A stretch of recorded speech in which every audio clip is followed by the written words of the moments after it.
আজকের ভিডিওতে আমরা কথা বলব এমন একটি বিষয় নিয়ে যা অনেক মুসলমানের ঘর ঘর ঢুকে গেছে, যা নিয়ে হাজারো নাটক, মুভি, টিকটক, শর্ট ফিল্ম আর দুঃখজনকভাবে অজ্ঞতার কারণে অনেকের আকীদার ভিত্তি নড়ে গেছে। এই বিষয়টির নাম নাগিন।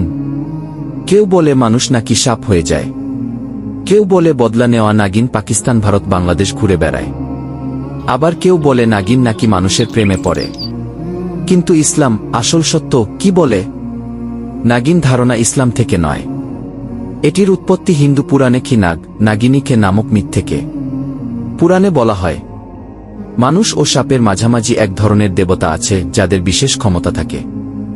বৌদ্ধ ও লোক আচারেও খিনাগ একটি পৌরাণিক চরিত্র, অর্থাৎ নাগিন পুরোপুরি একটি পুরাণভিত্তিক কাল্পনিক চরিত্র।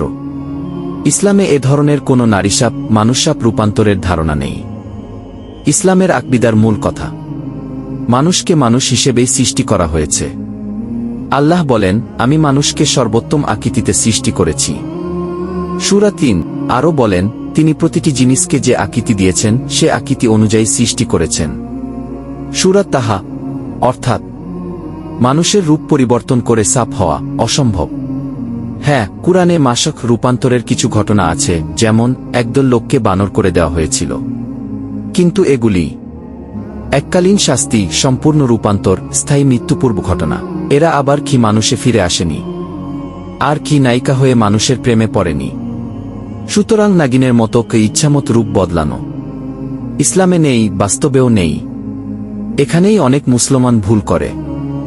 মানুষ সাপ হতে পারে না, কিন্তু জিন সাপের রূপ নিতে পারে, এটি সহিহ হাদিসে আছে। রাসূল বলেছেন, জিন ত্রিবিধ: ১ যারা সাপ ও কুকুরের রূপ নেয়, ২ যারা বাতাসের মতো উড়ে, ৩ যারা মানুষের কাছে যায় আসে। হাদিস তাবারানী। অর্থাৎ লোকেরা যাকে কি নাগিন কি বলে কল্পনা করে, বাস্তবে তা জিনের রূপ ধারণ ছাড়া কিছুই নয়। কিন্তু এটি মানুষের মতো প্রেম করে না, মুভির মতো প্রতিশোধ নেয় না, চোখের দিকে তাকালে হিপনোটাইজ করে না। এগুলো সব অতিরঞ্জিত কল্পনা। অনেক নারী পুরুষ ড্রামা দেখে ভয় পায়, ঘুমাতে পারে না, বাস্তব জীবনে সাপ দেখলে মনে করে কি নাগিন। এগুলো সব মানসিক ক্ষতি। সাপ কোনোদিন মানুষের প্রেমে পড়ে না। সাপ মানুষের প্রতিশোধ নেয় না। সাপ মানুষের চোখে তাকিয়ে নিয়ন্ত্রণ করতে পারে না। সাপ স্মৃতিশক্তির ভিত্তিতে শত্রু শনাক্ত করে না। সাপের মস্তিষ্ক অত্যন্ত ছোট, এদের আচরণ ইনস্টিংক্ট নির্ভর। তারা শুধুই খাদ্য, নিরাপত্তা, প্রজনন এই ৩টি কাজ বোঝে। কেউ মুভির মতো ১০০ বছর পরে প্রতিশোধ নিতে আসে, এ ধারণা সম্পূর্ণ ভুল। ইতিহাসে বহুবার জিন যারা মানুষকে দেখাত, মানুষ সেই অদ্ভুত রূপ দেখে ভয় পেয়েছে, কেউ তা কি নাগিন কি ভেবে ভুল করেছে। বাস্তবে জিন সাপের মতো রূপ নিতে পারে, কখনো কখনো মানুষকে ভয় দেখায়, কিন্তু মানুষকে ক্ষতি করার ক্ষমতা তাদের খুব সীমিত। কুরআনে ঘোষণা, আমার বান্দাদের উপর আল্লাহর অনুমতি ছাড়া তোমার কোনো ক্ষমতা নেই। সূরা হিজর। অনেক জাদুকর মানুষের ভয়কে কাজে লাগায়। তারা বলে, নাগিন তোমার পিছনে লাগানো হয়েছে, নাগিনের তিলিসম থেকে মুক্ত হতে টাকা দিতে হবে।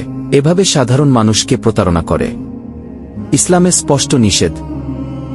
এসব বিশ্বাস মানুষকে সরাসরি শিরকের দিকে ঠেলে দেয়।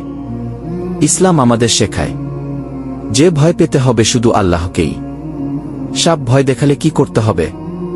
হাদিসে আছে, তোমরা ঘরের সাপগুলোকে ৩ বার সতর্ক করো, না গেলে হত্যা করো। আমরা বিশ্বাস করি আল্লাহর কুদরত সত্য, জিন সত্য, সাপ সত্য, কিন্তু কি নাগিন কি কল্পনা। অজ্ঞতা মানুষকে শিরকে ফেলতে পারে।